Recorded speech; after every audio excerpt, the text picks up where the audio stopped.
The Game of Life and How to Play It by Florence Scovel Shinn. Chapter 4.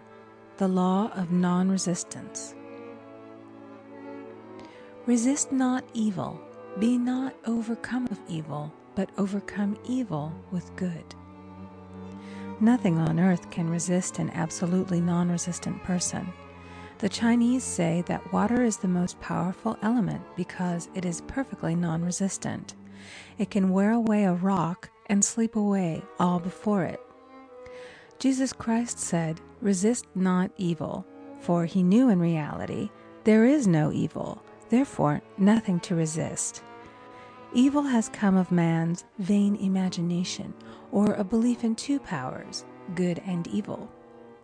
There is an old legend that Adam and Eve ate of Maya, the tree of illusion, and saw two powers instead of one power, God. Therefore, evil is a false law man has made for himself through psychoma, or soul sleep. Soul sleep means that man's soul has been hypnotized by the race belief of sin, sickness, and death, etc., which is carnal or mortal thought, and his affairs have outpictured his illusions. We have read in a preceding chapter that man's soul is his subconscious mind, and whatever he feels deeply, good or bad, is outpictured by that faithful servant.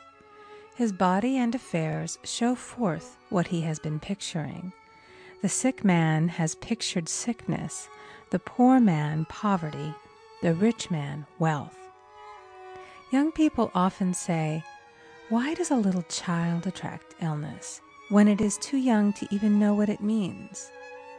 I answer that children are sensitive and receptive to the thoughts of others about them, and often outpicture the fears of their parents. I heard a metaphysician once say, "If you do not run your subconscious mind yourself, someone else will run it for you." Mothers often, unconsciously, attract illness and disaster to their children by continually holding them in thoughts of fear and watching for symptoms. For example, a friend asked a woman if her little girl had had the measles. She replied promptly, "Not yet." This implied that she was expecting the illness and therefore preparing the way for what she did not want for herself and child. However, the man who is centered and established in his right thinking, the man who sends out only goodwill to his fellow man, and who is without fear, cannot be touched or influenced by the negative thoughts of others. In fact, he could then receive only good thoughts, as he himself sends forth only good thoughts. Resistance is hell, for it places man in a state of torment.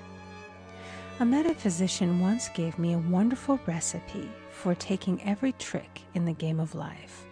It is the acme of non-resistance. He gave it in this way. At one time in my life, I baptized children, and of course they had many names. Now I no longer baptize children, but I baptize events. But I give every event the same name. If I have a failure, I baptize it success, in the name of the Father and of the Son and of the Holy Ghost.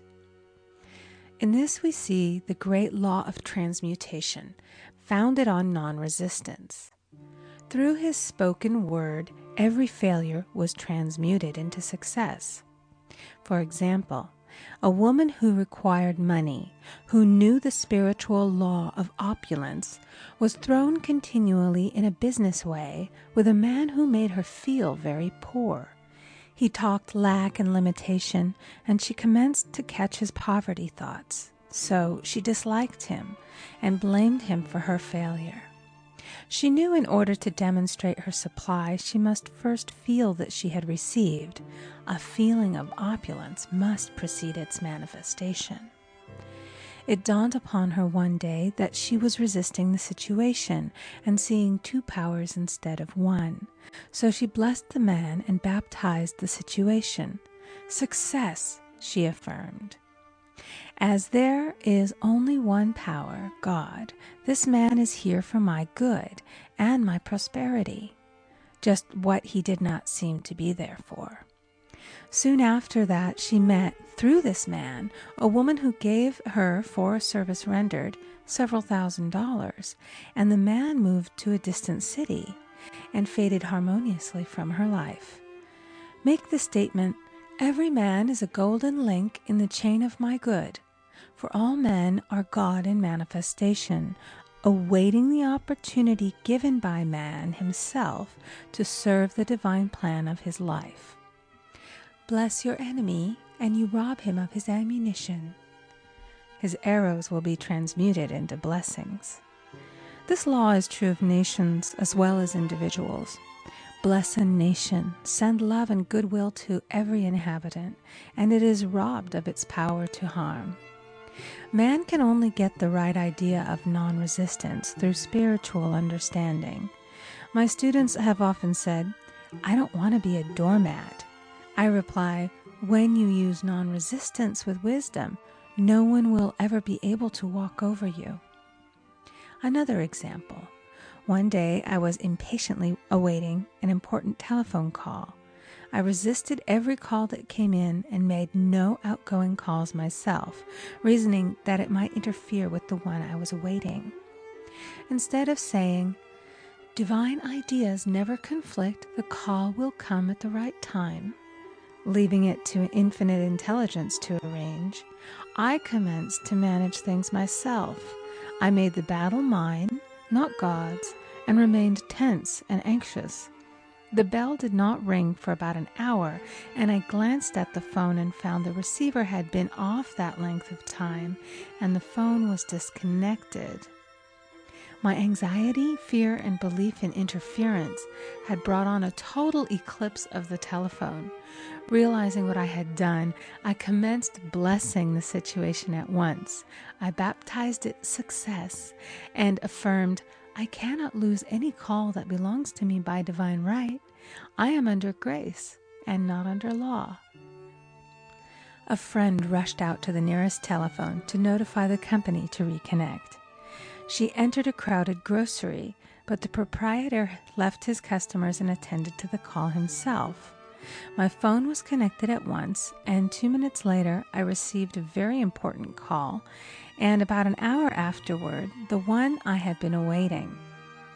One's ships come in over a calm sea. So long as man resists a situation, he will have it with him. If he runs away from it, it will run after him.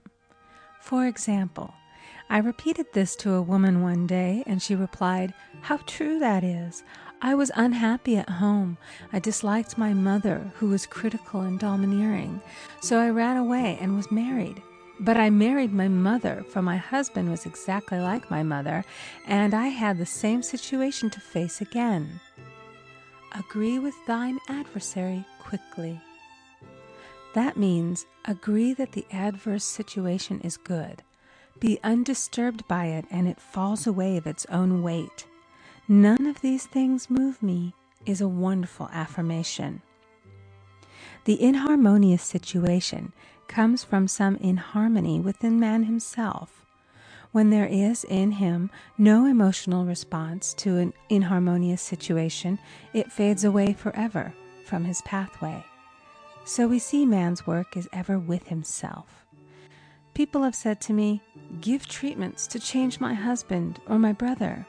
I reply, "No, I will give treatments to change you. When you change, your husband and your brother will change." One of my students was in the habit of lying. I told her it was a failure method, and if she lied, she would be lied to. She replied, "I don't care. I can't possibly get along without lying." One day she was speaking on the phone to a man with whom she was very much in love. She turned to me and said, "I don't trust him. I know he's lying to me." I replied, "Well, you lie yourself, so someone has to lie to you, and you will be sure it will be just the person you want the truth of." Sometime after that I saw her, and she said, "I'm cured of lying." I questioned, "What cured you?" She replied, "I've been living with a woman who lied worse than I did." One is often cured of his faults by seeing them in others. Life is a mirror, and we find only ourselves reflected in our associates. Living in the past is a failure method and a violation of spiritual law. Jesus Christ said, "Behold, now is the accepted time. Now is the day of salvation." Lot's wife looked back and was turned into a pillar of salt. The robbers of time are the past and the future. Man should bless the past and forget it, if it keeps him in bondage, and bless the future, knowing it has in store for him endless joys. But live fully in the now. For example, a woman came to me complaining that she had no money with which to buy Christmas gifts. She said, "Last year was so different. I had plenty of money and gave lovely presents, and this year I scarcely have a cent." I replied, "You will never demonstrate money while you are pathetic and live in the past. Live fully in the now and get ready to give Christmas presents. Dig your ditches and the money will come." She exclaimed, "I know what to do. I'll buy some tinsel, twine, Christmas seals, and wrapping paper." I replied, "Do that, and the presents will come and stick themselves to the Christmas seals." This too was showing financial fearlessness and faith in God, as the reasoning mind said, "Keep every cent you have, as you are not sure you will get any more." She bought her seals, paper, and twine, and a few days before Christmas received a gift of several $100s. Buying the seals and twine had impressed the subconscious with expectancy and opened the way for the manifestation of the money. She purchased all the presents in plenty of time. Man must live suspended in the moment. Look well, therefore, to this day. Such is the salutation of the dawn. He must be spiritually alert, ever waiting his leads, taking advantage of every opportunity. One day I said continually, silently, "Infinite Spirit, don't let me miss a trick." And something very important was told to me that evening. It is most necessary to begin the day with the right words. Make an affirmation immediately upon waking. For example, "Thy will be done this day. Today is a day of completion. I give thanks for this perfect day. Miracle shall follow miracle, and wonders shall never cease." Make this a habit, and one will see wonders and miracles come into his life. One morning I picked up a book and read, "Look with wonder at that which is before you." It seemed to be my message for the day, so I repeated it again and again.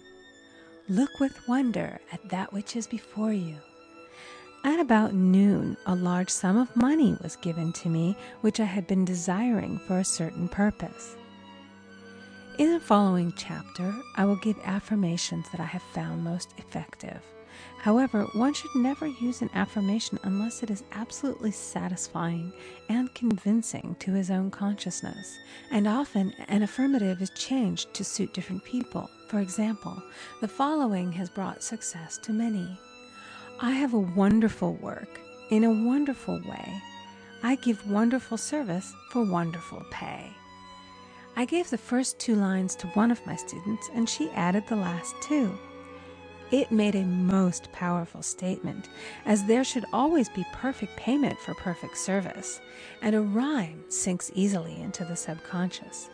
She went about singing it aloud, and soon did receive wonderful work in a wonderful way, and gave wonderful service for wonderful pay.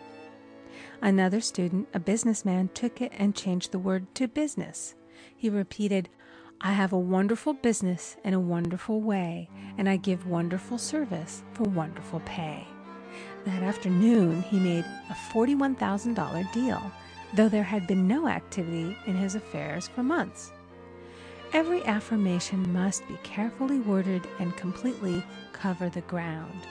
For example, I knew a woman who was in great need and made a demand for work. She received a great deal of work, but was never paid anything. She now knows to add wonderful service for wonderful pay. It is man's divine right to have plenty, more than enough. His barns should be full, and his cup should flow over. This is God's idea for man, and when man breaks down the barriers of lack in his own consciousness, the golden age will be his, and every righteous desire of his heart fulfilled.